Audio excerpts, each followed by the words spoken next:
All right, everybody. This is a special video we have here today. Today, Nick and I are going to be going through our top 15 boxing pound for pound list.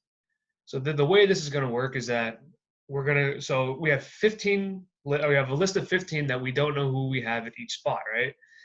And we're going to go through down our list methodically. So we're going to go 15 to 11, or we're going to name off our 15 to 11, explain it. Then we're going to go 10 through, we'll go 10 through 7, 6 through 4, and then we'll go back and forth for 3, 2, and 1. All right, you ready, Nick? Yeah, I'm ready. All right. Give me your 15 through 11. So I got Luis Nery at 15 at bantamweight. I got Artur Beterbiev at 14, light heavyweight. Dmitry Bivol 13 at light heavyweight, and then Leo Santa Cruz at super featherweight, and then Manny Pacquiao at welterweight. Personally, for these last 5 guys, it was very tough. It could have been so many other guys, but I just went off of Pacquiao. I kind of went off of past performance and just his resume and the fact that he's so old and he's still at a high level. And then for Santa Cruz, I just think that other than his loss to Frampton, he's honestly he's been extremely good. And the thing is his loss to Frampton, he avenged the loss, and he had those incredible fights versus Abner Mares, where it's they each threw 1,000 punches or something ridiculous like that. Yeah. And then Bivol, honestly, I think he's probably the best light heavyweight because he has the defense, speed, and power. But I think him and Beterbiev were very close for me. It was like splitting hairs with them because Beterbiev can knock out anyone, and he probably hits as hard as some heavyweights. So, but I had Bivol ahead of them. But I think if they fight, whoever wins that could be in the top 10 easily. And then Nery, it's kind of he's kind of like a sleeper guy. He's at bantam, so is they're in the same weight class and they're going to fight at some point. And I think the winner of that fight is top 5. But I think he kind of he's underrated because he doesn't necessarily have the big names on his resume, but he's still 30-0 with 24 knockouts at a very low weight. All right. So for my 15 through 11, we have 2 very different ones. So at 15, I have Anthony Joshua. At 14, I have Jamal Charlo, the one that didn't lose. He's in Jamal is in the which weight division? He's at middleweight. At middleweight. And what is it? 10, 15, 14, 13, I have Caleb Plant. Undefeated IBF champion. Has the story behind being one of the biggest boxers in the world. I love him. We have Usyk.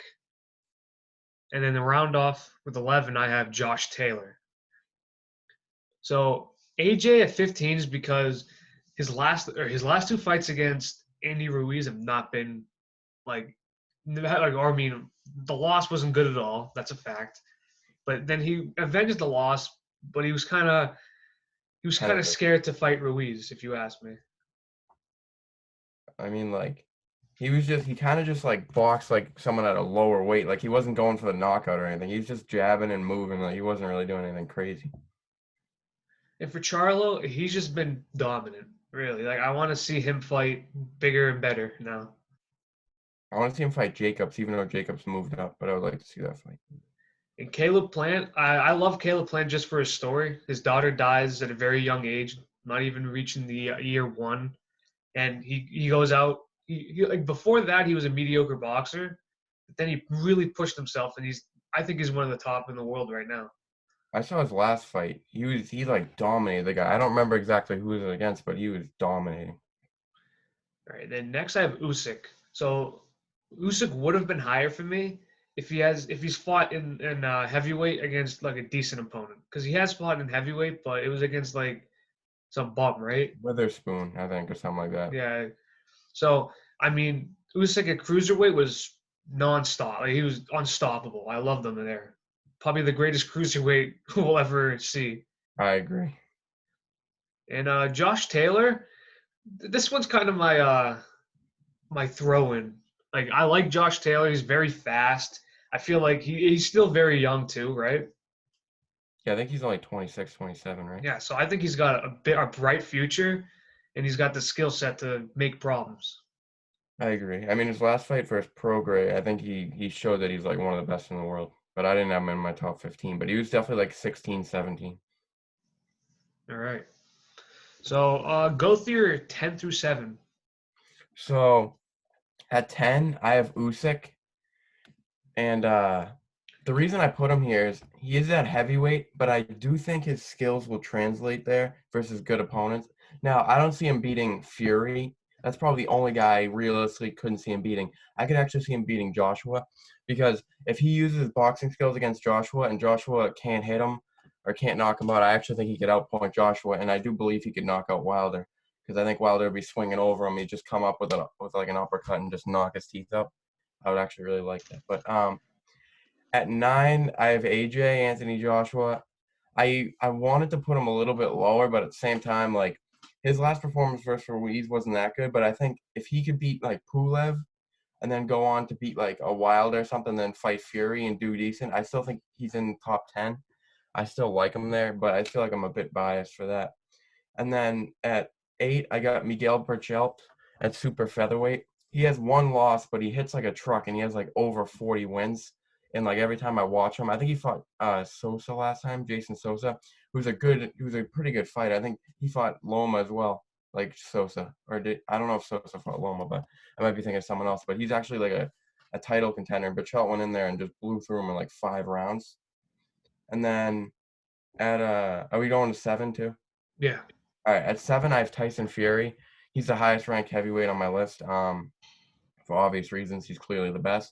I couldn't really put him any higher. It's hard to put heavyweights extremely high on the pound for pound. Originally, I had him a bit higher, but then it's kind of like I don't know if I can put him that high. But he's by far the best heavyweight right now. All right. So at my number 10, I have Triple G. So Triple G, as of recent, has not been doing very well. So I see like the downfall starts with the Canelo fight, the first Canelo fight, where it was the controversial draw. Like, I honestly, looking back at it, he could have lost the fight or he could have won the fight. It was just unfortunate that one of the judges was crazy, giving Canelo a landslide of a decision. Yeah, it wasn't like 118. He basically gave him like the majority of the whole entire Yeah, fight. which definitely was not the fight at all. But like, did he fought Canelo again and he lost clearly? Like, there's no argument there. He lost to Canelo the second fight. Before that, he fought. I can't even pronounce the dude's name, but he completely demolished him in Oh yeah, like some 1 minute. Yeah, demolished him in 1 minute. He lost to Canelo in the next fight, and then after that, he barely won against. Sergey Derevyanchenko. Yeah, barely won. So I believe that he still is top 10 pound for pound worthy, but he really needs to show something. So I'm giving it to him that he's going to be number 10 right now, but I don't know about in the future. Like, he really needs to prove the next fight. At number 9, I have Beterbiev. Now, Beterbiev absolutely demolished, or I wouldn't even say demolished, but he killed Gosdick, Mm. right? Yeah. I think he was losing that fight up until that point. Yeah, he was not looking good, but they absolutely demolished him with a with a nice combination. It was awesome to watch.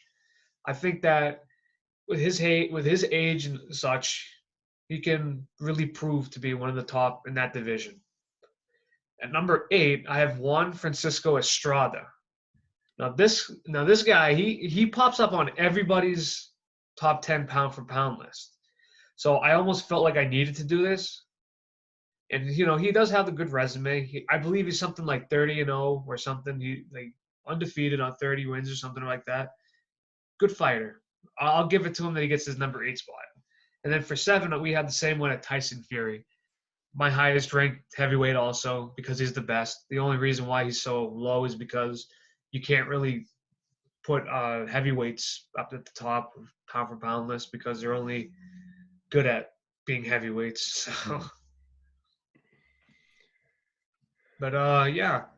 What is your 6 through 4? 6 through 4. So I personally have Triple G a little bit higher than you. I have him at 6. My reason being is I can't drop him too low yet. But I think his next fight, if he doesn't win, he's out of the top maybe 15 for me. But if he even wins and it doesn't look too good, if it's not against Canelo, if he beats Canelo in any way, unless it's controversial, he stays there or goes higher. But I think last fight versus Sergey, he dropped Sergey in like the second round, and I was like, All right, it's looking good. But then from like round 7 on, he might have lost every single round. And there's actually a debate that he lost that fight. He probably lost 7 of the rounds. I personally gave him 7, so I think he won by a little bit. But because of the knockdown, if he didn't have the knockdown, it would have been a draw. Or he would have lost. And then at 5, I have Nioa. It's a very tough name for me to pronounce, but he's at bantamweight. He's honestly a stud. His last fight versus Donaire, it was a great fight, back and forth, but he's clearly the better fighter at this point. Donaire is a great challenge, but he's older, so he's not going to be as good. But I think versus Neary is the fight they got to make at bantam. Clearly the best two bantamweights, both undefeated, both have extremely good power for their weight. I think that would be a great fight. And then 4, I have Canelo Alvarez. I've seen a lot of people have him 1 or 2.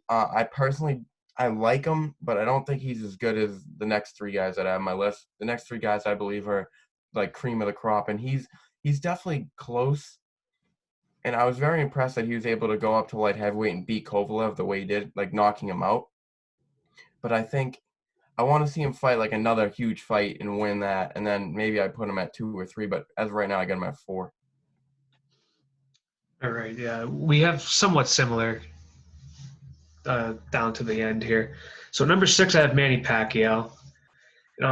This is a good Manny Pacquiao that we've seen as of recent. Ever since the controversial loss to Jeff Horn, he's really come back and showed like the old Manny Pacquiao is just like the young Manny Pacquiao.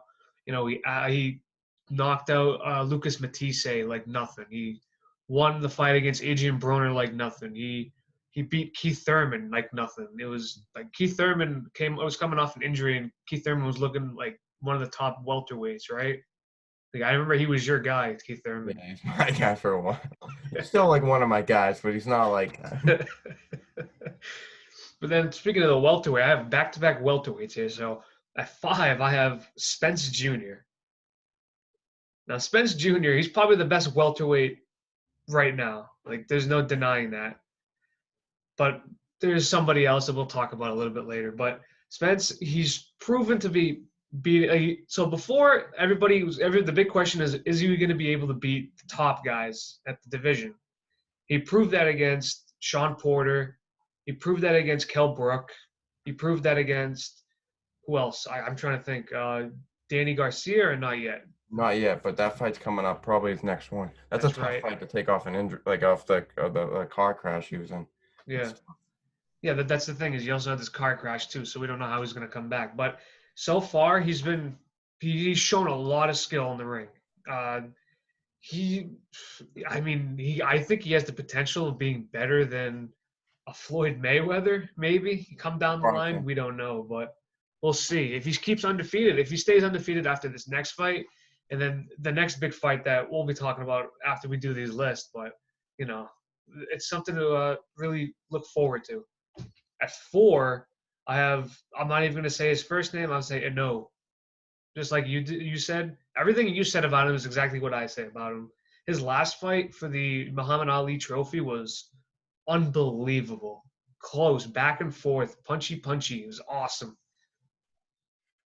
So now we got our 3, 2, 1. So I'm going to start with my 3 because I don't know if you're going to like this, but at number 3, I have Canelo. I respect that. Yeah, I feel like beating Triple G was probably his last biggest fight, but again, he beat Triple G. He knocks out Rocky. That's whatever. That's Rocky Fielding. That's a tune-up fight right there for him. And then he knocks out Kovalev. So I think he deserves that 3 spot. Even though I'm not a big fan of him, I respect the game. He's got something special. So what do you got at your number 3? I have Errol Spence Jr. Now, for a lot of the same reasons that you have him, but personally, I know Mikey Garcia is a smaller guy to him, but he honestly blew through Mikey Garcia. Yeah, that's right. I forgot that he fought Mikey Garcia. That's what I was thinking, not Danny Garcia. I mean, he honestly probably won every round, maybe lost 1 round, and he was a bigger guy. I was expecting him to win that fight, but by a closer margin, like maybe 8 rounds or something. But he was able to win basically every round, and he just dominated a guy that's extremely skilled. I mean, Mikey Garcia was close to getting in my top 15. He's like 40-1. He's got some big wins, and he's a multiple weight champion. The reason I didn't put Spence at maybe like a 2 spot is because he's really only dominated at 147. He hasn't really been at these other weight classes dominating. But I think at 147, he's got a few huge fights that he can definitely make. If he was able to win those, move up to 54, because he's a big 47. He's definitely someone who could grow into 154, and I could see him making some big fights at 154 as well. He's definitely could be a future pound per pound king for sure. All right, what do you got your number 2? I got Terrence Crawford at 2. For Spence and Crawford, it was very close for me, but I think the deciding factor was I believe Crawford's resume is a little bit stronger, but it's honestly not too much stronger. It might not even, it's probably a draw in terms of resume at this point. But another reason is Crawford's fought at multiple weight classes. I think he's a 3-weight champ. So that's another reason to put him up there. And I think his skills are just unreal. And I think that fight versus with them two is going to be the best fight of the year if we can see it soon, hopefully. So my number 2, I think we have our 1 and 2 different. So number 2, I have Vasily Lomachenko, with Terrence Crawford being my number 1, because that's for sure. We all know that that's my number 1. But Lomachenko at number 2, because he does have that early loss in his career, in his record, but that really proves nothing of him. That was a very young Lomachenko who wasn't And a good fighter. It wasn't in his stride like we've been seeing him lately. I mean, like, this guy doesn't even have to knock guys out because he makes them quit. Like, that's one of the hardest things to do for guys that like to get punched for a living. To make them quit, I don't know. Like, this guy's got something special. No, his movement in the ring is unbelievable. It's like he's a dancer in there. Like, I know he was trained as a dancer by his dad, but like, he's the lighter Usyk and he's the better Usyk pretty much when you think about it. I think down the line, I think the fight against Gervonta Davis that's eventually going to happen is going to be very fun to watch. I could see Lomachenko fighting Ryan Garcia maybe down the line. That's another big thing that could happen. Lopez. Yeah, like Teofimo too. Like, fun, like, this guy's one of the best to watch. The small guy who can knock people out and make them quit. That's just unbelievable. And for Terrence Crawford, I think he's the number 1 pound for pound because he reminds me a lot of Floyd Mayweather Jr. But at the same time, he has that offense that's fun to watch. Because props to Floyd, he won 50 fights, but like, he's not the most entertaining person to watch. But Terrence Crawford is that guy, and Terrence Crawford's unified champ at 140, and he did that no problem. It looked like. I think he won a belt a weight class under, I think, right? Yeah. And now he's at welterweight. I think that the fight against Spence Jr. that's eventually going to happen down the line is going to be massive. But I think coming up for Terrence Crawford, I think he should fight somebody like someone like an Adrian Broner, maybe. Like, but I don't think Adrian Broner deserves a shot at any time. I would like to see Sean Porter versus. Yeah, that's another good one. I'll take Sean Porter. Or Keith Thurman even. Yeah, that's right. I forgot about that. Or maybe even a Manny Pacquiao. That'd be pay-per-view 100%. No, yeah, like, I'll take a Manny Pacquiao, but yeah, I'm gonna assume that your number 1 is Vasily Lomachenko. Yes, and this was tough between him and Crawford. Honestly, Crawford, Spence, and Lomachenko for me, they were very close. They could all be tied for 1, but I would say I give Lomachenko a little bit of the edge because he has less fights in both of them. In my opinion, he has a better resume than both of them. He's a multiple weight world champion. And the thing is when he goes in there versus the top competition, I mean, the Linares fight was pretty good before he made, like, Linares quit, obviously. He actually got knocked down in the fight. Now, I don't think he was hurt. I think he just got stunned and then just kind of, like, got up and was good. But he went in there against Luke Campbell, who's a former gold medalist in the Olympics, and he dominated Luke Campbell. He won 10 rounds at least. And then you got versus Rigondeaux. Rigondeaux say, "Oh, I broke my hand," or whatever, but you can't break your hand when you don't hit the guy. The guy he hit him one time with his left hand. I can break it. I don't know, but I would say, I mean, Lomachenko's, other than this one loss for Salido, which was early in his career, only his second pro fight versus a guy that had over 40 career fights and is a good, like, contender. And it was still a close fight. He's never been knocked out. But a huge one he has on his resume that people don't really talk about is Gary Russell Jr. Gary That's Russell early in his Jr. career too, right? Yeah, I think it was his third. Yeah, that was his third career fight, his first world title fight, like first world title that he won. And Gary Russell is an extremely fast and skilled fighter, and Lomachenko beat him. So if you look at those like Linares, Campbell, Rigondeaux, and Gary Russell, those are four world-class fighters, and he beat them all pretty, not easily, but he beat them pretty easily, I guess you could say. Even Pedraza's a good fighter, he beat him. Well, yeah, look at that. That flew by pretty quick. I thought we were gonna take a long time to talk about it, but pretty straightforward. Top 15 pound for pound. 15 through 10, we have rather different Yeah. lineups there, but then 10 through 1, we kind of have similar down the line. But now this was pretty good. This is our top pound for pound as of May 20th, 2020. So maybe we could do this somewhere down the line again when all these fighters start fighting again, For if we sure. ever get another fight again. But yeah, but thank you guys for watching. If you guys want to see something like this again, please leave a comment, like, subscribe, share, tell your friends. Tell us what's your top pound or what's your top 15 pound for pound down in the comments below. But this is Rob signing off, Nick. Yeah.